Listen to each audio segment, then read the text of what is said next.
ঈদ মোবারক banner কীভাবে আপনি তৈরি করবেন খুব সহজে মাত্র 2 মিনিটের মাধ্যমে সেই প্রসেসটা দেখিয়ে দেবো আজকের এই ভিডিওর মাধ্যমে। কীভাবে আপনারা এরকম ব্যানার তৈরি করতে পারবেন মাত্র 2 মিনিটের ভিতর। আসসালামু আলাইকুম এভরিওয়ান, সবাইকে জানাচ্ছি অগ্রিম ঈদ মোবারক। আপনি কীভাবে এরকম ঈদ মোবারক ব্যানারগুলো তৈরি করবেন, ফর্সাগুলো তৈরি করবেন সেই প্রসেসটা দেখিয়ে দেবো আজকের এই ভিডিওর মাধ্যমে। তো পুরো ভিডিওটি না টেনে শেষ পর্যন্ত দেখতে থাকুন। আর যারা আমার চ্যানেল সাবস্ক্রাইব করেন অবশ্যই চ্যানেলটা সাবস্ক্রাইব করে দেবেন, লাইক কমেন্ট শেয়ার করে দেবেন। তো চলুন প্রথমত চলে যাবেন প্লে স্টোরে যে একটা অ্যাপ্লিকেশন আপনারা ডাউনলোড করে নেবেন। দেখিয়ে দিচ্ছি, এই অ্যাপ্লিকেশনটা আপনার ডাউনলোড করে নেবেন। বুঝতে পেরেছেন? এই অ্যাপ্লিকেশনটা আপনার ডাউনলোড করে নেবেন। এখানে লেখা আছে দেখতেছেন ঈদ মোবারক পোস্টার। বুঝতে পেরেছেন? আমার ডাউনলোড করা আছে, আমি ভিতরে ফোকাস করতেছি। তাহলে ডাউনলোড করার পর ভিতরে ফোকাস করবেন। তো আমি ফোকাস করতেছি, এখানে অ্যালাউটা দিয়ে দেবেন। অ্যালাউ চাইতেছে, এখানে অ্যাড আসছে, অ্যাডটা ক্যান্সেল করে দেবেন। বুঝতে পেরেছেন? তো দেখতেছেন এখানে কিন্তু অসংখ্য ঈদ মোবারক ব্যানার চলে আসছে আপনার সামনে। আপনি নিচে দিয়ে টানলে আরও দেখতে পারবেন। বুঝতে পেরেছেন? আপনি নিচে দিয়ে টানলে আরও দেখতে পারবেন।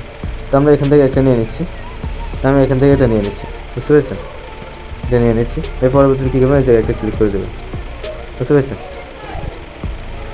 ক্লিক করার পরে একটা অ্যাড আসবে। অ্যাড আসার পরে আপনি কী করবেন, একটা স্ক্রল করে এই জায়গায় একটা ক্লিক করে দেবেন।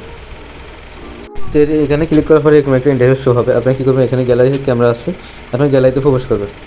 গ্যালারি থেকে আপনি যে পিকচারটা দেবেন সেই পিকচারটা গ্যালারি থেকে নিয়ে নেবেন। তো আমি গ্যালারি থেকে পিকচারটা নিয়ে নিচ্ছি।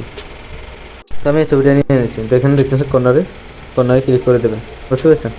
ক্লিক করার পরে এখানে দেখতেছেন আমার সাইজটা নিয়ে নেবেন। বুঝতে পেরেছেন? আমার ফটো যেটুকু সাইজ দেবেন সাইজটা নিয়ে নেবেন। সাইজ নেওয়ার পর উপর দেখে কর্নার সেভ আগে ক্লিক করে দেবেন। তো সেভ করার পর দেখতেছেন আমাদের ফটোটা কিন্তু এই জায়গায় চলে আসছে। আপনার সাইজ মতন বসিয়ে দেবেন। আমি সাইজ মতন বসিয়ে দিচ্ছি, আপনার সাইজ মতন বসিয়ে দেবেন। তো বসিয়ে দেওয়ার পরে কী করবেন, কর্নারে একটা সেভ নামে একটা অপশন আছে। বুঝছেন? এই যে দেখছেন সেভ, এই যে দেখতেছি কর্নারে দেখিয়ে দিচ্ছি। এই দেখছেন কর্নারে একটা সেভ নামে অপশন আছে, সেভে আপনার ক্লিক করে দেবেন।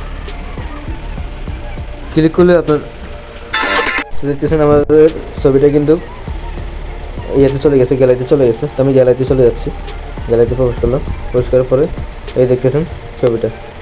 বুঝতে পারছেন? এই ছবিটা দেখতেছেন আমাদের ব্যানার কিন্তু তৈরি হয়ে গেছে।